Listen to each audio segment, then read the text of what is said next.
All right. Good morning, everyone. Dr. Randall Gates, board certified chiropractic neurologist, also a chiropractic physician at Gates Way to Health. And today, Kathy and I are talking about the COMT polymorphism, its associations to PTSD and childhood trauma. And COMT, for those of you who don't know, is a genetic polymorphism. It affects our adrenaline levels, but we'll go into that in more detail as we go along. So good morning to everybody who's joining. And Kathy, do you want to take it from there? Well, we do need to know what COMT is. And the big thing is, how long have we known about it? So COMT stands for catechol-O-methyltransferase, which is an enzyme that is most widely known in medicine to break down adrenaline and dopamine. So you have other enzymes in the body that break down acetylcholine or serotonin. This is the one that breaks down adrenaline, norepinephrine, epinephrine, as it technically is, and dopamine. Now, we're also finding that COMT has many other applications. It's involved in estrogen metabolism, and we're just now beginning to understand its wide scope and how it affects human physiology, really. It's been known about for 50 plus years, so it's not a new thing, but it's new in how we're finding these genes are interacting with our environment. Okay. Yeah. Is there a connection between genes and environment as it pertains to COMT and childhood trauma? So there is. So I dug into this last night, and there have been two really good studies. One study was out of the Journal of Affective Disorders in 2018. The other one was Depression and Anxiety in 2018. I believe in Journal of Affective Disorders. They looked at around 700 Marines and I think they were Navy SEALs before they went and were deployed to a combat zone. And then they looked at about 452 of them when they returned. And they found that if they looked at these relationships between COMT, post-traumatic stress disorder, and if they had experienced childhood trauma, they found that the soldiers exposed to childhood trauma they had reduced fear extinction, which means they're not able to shut off fear responses. So there is a correlation. So genes do interplay with the environment in that setting. Okay. Yeah. All right. So give us a little bit more of what goes on then between those three things. What happens to that person from that childhood trauma onward? Is there a correlation clear from childhood to that soldier? I would say yes. And so what they found, and there's a little bit of an echo in the background, Kathy, so I don't know if you can hear me when I talk. It sounds like I hear you fine. You hear me good? Okay. Yeah. So what they found is that if this individual who's going to be a soldier years later, but when they're a child, when you expose that child to traumatic circumstances, it hyperactivates their fear center, their amygdala. That's one big reason why childhood trauma so closely correlates with post-traumatic stress disorder, not to mention the fact that lots of times that trauma is the source of the PTSD for that individual later on, quite possibly.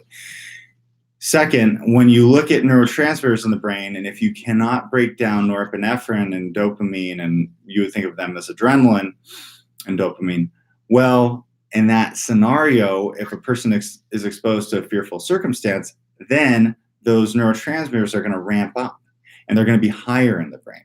So some studies have talked about if you have what's referred to as the MET copy of the COMT polymorphism, you can have 4 times the adrenaline levels of someone else who doesn't have that genetic copy, which is a really, really big deal. So your adrenaline levels can be 4 times higher than their adrenaline levels. And that adrenaline has an impact on the brain to where it's going to prime the brain more for those fear-based responses.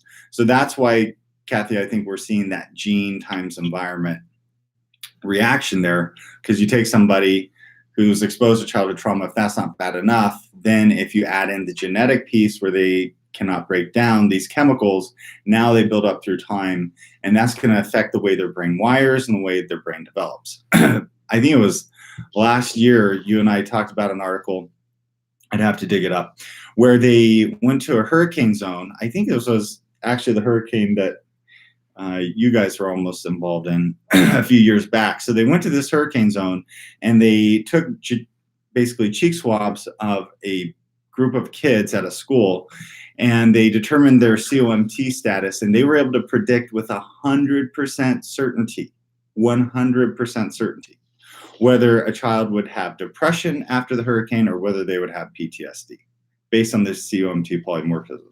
So it's a very, very, very big deal. And so I hope that makes sense. But is it usually that black and white, that one is PTSD and one is depression? I would say, don't they go together a lot of times? They can go together, yeah. And that was a demonstrative finding, I would say it that way. You know, things are usually not as clear cut in the research. So that's where I'm mentioning these two journals. I looked at over 20 articles last night, reading to see if there's anything new, and 2 articles really stood out. So it's not as though we've had 100 articles published in the last year on this exact topic, but yeah, it's not always so clear. Another study, go ahead. Well, I just wanted to check because I tried to do a little bit of research on it, and this MET thing came up a lot. Can you give us a little more detail on what that is? Yeah, so basically the MET copy, if you're researching COMT, the MET copy is the one that does not break down adrenaline and dopamine well. So in essence, your dopamine and adrenaline levels can be 4 times higher. We did a Facebook Live. I'd have to pull it up and see if I could put it on YouTube as well. But adrenaline and dopamine work on what's referred to as a inverted U-shaped curve. So I don't have anything that's U-shaped here, but think of a U-shaped curve that's inverted. It's very similar to Goldilocks and the oatmeal. So too little dopamine, or I guess it would be mirroring you guys, too little or too much dopamine is bad. Right here at the top of the curve is perfect. That's where you want to be. But if you're MET, then you're going to have excessive dopamine. If you're what's referred to as VAL, then you're going to break down dopamine too much and your dopamine will be low. So that's it. MET, too high of dopamine and adrenaline. VAL, too low of dopamine and adrenaline. Okay. Yeah. And that's where, if you all are reading online, when website pops up and it's called the Warrior versus Worrier. They're the ones that actually are kind of apathetic when nothing is going on, but if a stressful circumstance presents, then they rise to the occasion. They become the warrior. They don't have any fear in that stressful circumstance. The reality is that it's more complicated than that. And so, and good morning to everybody who's joining. It is more complicated than that. For example, we're finding that, as I mentioned before, estrogen heavily affects, or estrogen is affected by the COMT polymorphism. We're actually finding that estrogen affects the way dopamine structures are wired in our brain. So women who are VAL, actually I think I pointed over here when I did it. So women who are VAL, who have a tendency to break down their dopamine excessively, they're actually predisposed to anxiety as well. Whereas men who have VAL tend to not be anxious, and those who are MET tend to be more anxious. That's kind of the summary of the studies. But if you're looking into research, you can probably find evidence of both. And the reason why on both sides of the coin is because, again, it's like the oatmeal. You want it just right. You don't want it too cold. You don't want it too hot. You want it just right. And that's really how dopamine needs to function in our brain. So we have that. Does that kind of make sense? Yes. Okay. And then that other article I was talking about from Depression and Anxiety in 2018, they took like 2,251 people, I believe. And they looked at this association between childhood trauma and PTSD. And they basically found that if you look at the whole group, independent of their gender or sex, as it's termed in the literature, independent of that, the MET endophenotype as well as VAL-MET seem to predispose people to post-traumatic stress disorder. Digging deeper, they actually found that if there's emotional abuse involved, that if a male was VAL, that could have some effect as well versus all the types of abuse. So that's where I try to be specific in these talks. There are generalities that seem to apply, but it does get a little complicated a little quickly, especially when you start looking at how COMT then interacts with MTHFR, because you and I, Kathy, have talked about MTHFR a lot, and MTHFR was an epiphany for you and I, a few years back, and how that could affect someone's neurochemistry. For those of you who don't know, MTHFR is the enzyme that takes your inactive B9 and makes it active, and that's super important for a number of processes in the body, including getting toxins out, for the 1298C copy, and for the C677 copy for making things like serotonin and dopamine and norepinephrine. Okay, you talk for a little bit, Kathy. I'm ranting. Okay. About MTHFR. When I read all this stuff this morning, I thought, okay, this correlates. And yes, we've done a lot about MTHFR in the past because it is a bailiwick of mine, and since we've learned so much about it. The thing that I saw this morning that I was looking at kept talking about the damage to the brain and lack of inhibition, which I thought was kind of odd. And I kept bringing that up a lot, and I thought, not in my own case, but we've talked about childhood trauma, and childhood trauma can be verbal, mental, sexual abuse, a lot of different things. And the one thing that kept coming to me that I'm aware of, that unfortunately have seen, they have had the experience of knowing young girls who were taken from their homes because of those situations. They were adopted by other families, good, wholesome families who are trying to raise these kids who've been in hellish situations. And what happens? I mean, you know it was sexual abuse, because by the time they're 16 years old, they're strippers or pole dancers. So the first thing that went through my mind this morning when I'm reading that is, okay, this is that lack of inhibition, but it's also learned behavior, isn't it? I mean, this is something, depending on the abuse that they went through at whatever age. I'm with you. I would say, generally, I think we all would kind of say, I don't have research on this exactly, but generally we'd say kids who are physically abused are more likely to physically abuse their kids. That's out there. Individuals, definitely. Yeah, individuals exposed to sexual abuse lots of times can have issues surrounding that later in life. Too little inhibition, too much inhibition. So that's what I know on that subject. And yeah, it totally makes sense, because you completely impact that little person's psyche relative to whatever it is, being screamed at, being hit, other types of horrible abuse. And, that's going to affect their brain and what they know for the rest of their life. Absolutely. And I think the thing that you've always brought up that makes the most sense to me, or gets the point across, is the fact that when this happens to you as a child, it turns on those stressors. And because this is repeated, the stressors don't even really have a chance to relax.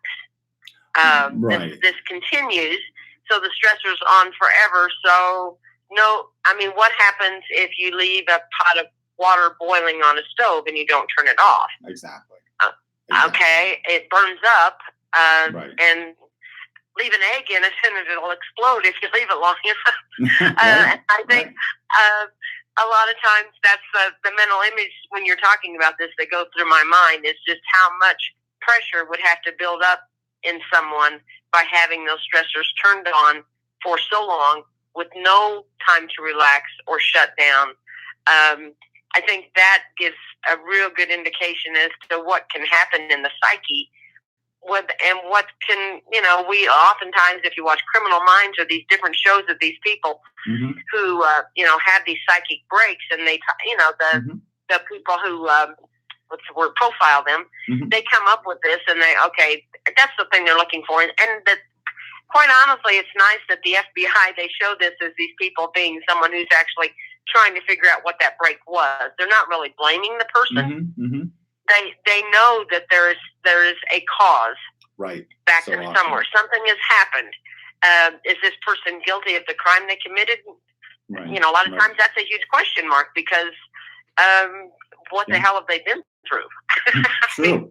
And we are all products of our environment and what has been put in there. But then when you add all this brain stuff that you speak of, and the dopamine, the serotonin, everything that goes together. Even when you were talking about the adrenaline in those folks that's 5 or 10 times stronger than someone else, then I'm thinking, okay, that's me, but at the same time, I'm also that person over here that you talked about that, is so anxious.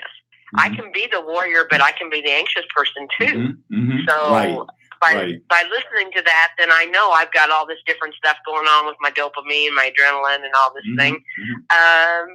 Do I know what caused it? I might have a little bit of an idea, and not to say that I've been through anything that a lot of young kids have, or soldiers that have been to war and seen and had to do the things that they do. And we all know PTSD is nothing new. If you watch, if you're anybody that looks at history, whether you're a World War II, a Civil War veteran, and I'm guessing even the 300 back in Sparta, this is something that we're not born really to deal with. Men are hunter-gatherers from the time they're born or whatever. It doesn't mean they stick a weapon in their hand and start murdering people. Right. But that does happen in war. It may become more sophisticated, but that doesn't mean the trauma on the psyche is any less. Completely. And in some cases, going to be more because of just how tragic or how barbarian it is. Mm-hmm. So, right. I think that's the kind of things that we have to look at. I mean, we all, are so proud of our military and what they do and how they protect us, but at the same time, we need to, you have to give whoever it is some slack and understand what they've been through. And I think we all know that people deal with that when they get home. And right. if they've had, like we talked about, childhood trauma on top of that, then I mean that makes another can of worms rather than someone who had a happy childhood and went to war. 100%. Yeah. And what's interesting there too is this is interesting, this just occurred to me, is that one of the thought processes why PTSD is so much more common today, let's just take our combat veterans as an example, is because they were not exposed to adverse circumstances like the gentleman maybe growing up right before World War II, where, the individuals... And I was thinking the same thing, is that they did not go through the hardships. Right, but then when we look at the data, it actually shows that those who are exposed to the hardships have more PTSD, which then raises the question, are we seeing more PTSD now just because it's out there and we can talk about it? I know I've heard stories, and people probably way more than I do, Kathy, who came back from World War II, they'd hear a car backfire and they're jumping in the gutter and people would make fun of them, but, it's real because that's what was their life for 18 months to 4 years. And I think depending on this chemical makeup, like we know I have MTHFR. We think it came from both sides of my family. Mm-hmm. My dad was in World War II, would never discuss it. We would go to Army reunions, they'd sit around and they'd joke about stuff that happened in the barracks or this or that, but you never heard those men talk about the gruesomeness of war. Mm-hmm. All better left behind. My oldest brother served in Vietnam. Same kind of thing. Mm-hmm. They don't really talk about it, and I think this is even portrayed in movies. Usually, any of the vets, when they come back, if they're all coming back kind of at the same time, or there's a group that are back. There's usually a neighborhood bar where the guys hang out and they can commiserate together, but they do not do this with other people. Right, I've seen that too. They do it with the people they feel comfortable with, people who have like experiences and can make them feel that this is. I don't know. I read a book on the Civil War and some kid who was left for dead, and his experience trying to get back home. His family had been told he was dead. Okay. It was a big, long deal. But long story short, he kept feeling like he should have been dead. All those other people were. Mm-hmm. He had a terrible time with dealing with it. Everybody was so glad he was alive. But at the same time, his mental struggle was really, really huge in trying to deal with the horror that he'd seen and why he was still there. And it opened my eyes a lot to the mental thought of someone who had gone through that sort of situation and what they had to how to drag themselves back. But it showed that, maybe sometimes you're not 100% back. You are just where you are, and maybe you have to deal with that. And like I said, find a company of others who can kind of calm that down, make you understand that this is okay to be there. Mm-hmm. And whether you get mental health from the VA or wherever it comes from. But PTSD is not just related only to those who served in war. We know that. It does come from whether it's childhood trauma or spousal abuse, whatever that is. Something is going to trigger this and make this happen. I think, like you said, as a society, we at least acknowledge it now. We know it's there. And the articles that you're seeing that prove scientifically what's going on with it, then maybe we're more apt to be able to help these people deal with those situations and know exactly what kind of, whether it's supplements or some other sort of drugs that we need to give them so that they can deal with their life better and have a happier life than maybe what they're been allotted to.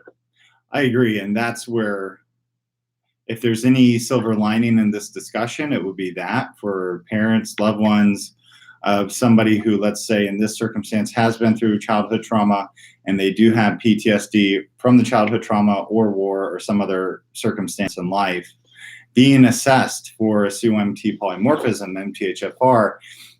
Kathy was mentioning anxiety and you'd be calm in one instance and anxious in the others. There are so many genes interplaying in all actuality. That's why I say it's actually pretty complicated. We're just starting to understand how all this works. But to have these genes assessed can be really, really important in the management of that individual, whether they're now an adult, whether they're an adolescent, or they're still young. I think it's really, really important. It's called pharmacogenomics. Really, on our side, it's more supplementation as it pertains to our genetics. But yeah, this needs to be assessed. We need to look at PTSD sufferers, not just as, they went through what they went through. We have to look at their biology as well. And what you were talking about, Kathy, relative to the people who have the psychotic breaks and then they commit atrocities. Yeah, there's even evidence tying COMT polymorphisms to that. I was actually looking at that last night. But you also mentioned the impulse control, which seems to be something everybody would think would be natural in that, let's say if you're Val, I think I used it over here. If you're Val, and you break down your dopamine excessively, maybe you don't have enough dopamine in your prefrontal cortex to help you to inhibit you from doing something you shouldn't. And I was looking at this as it pertains to drug addiction, but I wasn't finding a lot of solid stuff yet. So I'm going to try and dig into that this week. If you guys want us to talk about this more and drug addiction, we had one specific request for that. So maybe we'll go into that next week. But I feel that we pretty well summarized how this genetic polymorphism ties in with PTSD and the relationship to childhood trauma. And it is there, it's significant. And the only other concluding remark I would have, Kathy, is that relative to today's combat veterans versus the ones from World War II or Vietnam, I think you guys came from a more stoic culture. That was the cultural norm. I'm not saying our current soldiers aren't stoic, but I think things are more open, and it's good because now we do have at least more outlets for those soldiers coming back who have PTSD. By the same token, again, PTSD doesn't just apply to soldiers, it applies to so many people. So yeah, I think that's it. Anything else you had to say? I would just, from my own experience with the MTHFR, I think that has given us a really good indication as to what good can come, even from like your natural supplements, as far as balancing and getting those levels where they're supposed to be, where I could go from being so angry and enraged and not being that way anymore. Right. So, I mean, that's something people need to realize, that it doesn't take a whole lot to get those levels correct. And in doing so, it can make a big change in how people deal with things. Right. I agree. 100%. And for those of you who are watching on YouTube, know that we're doing a Facebook Live as well. So people are commenting. And if you see me making a facial expression, I'm looking at what Kathy's saying and seeing what they're saying too. So don't think I'm like smiling at this topic. That's not the case. I know this is serious. So yeah. No, it's a very serious topic, and I love the fact that you're able to shine the light on it. And I think I've said this before, when it comes to anything mental, if we can just start making people realize that so much of this is chemical, and it's not some things people choose to deal with, but there are answers for this now. And every year there's more and more research being done and more stuff coming out about all of this. And I think it's so interesting that you're able to take that and you work it into your practice and you help these folks and get everybody back to where they need to be and balance them out. And I think more and more people need to realize that balance is kind of the key. Exactly. And how these chemicals affect how the brain wires itself. I mean, that's being totally documented now too. And we see structural changes in the brain based on these genetic issues as well as life experiences. So yeah, it's such an interesting time to work with the brain from a functional standpoint. So yeah. Okay. All right. We're good? Yes, we're good. Thank you for all the information today, Yeah, Dr. thank Gates. you, Kathy. Appreciate it. And for everyone watching, if you have any other questions, give us a call, 833-Dr. Gates, 833-374-2837. And if you have any other questions on Facebook, you can attach them to this video. I'll try to answer them later on today. And everybody have a happy Saturday, and we'll talk to you soon. Okay, ending that one, ending this one.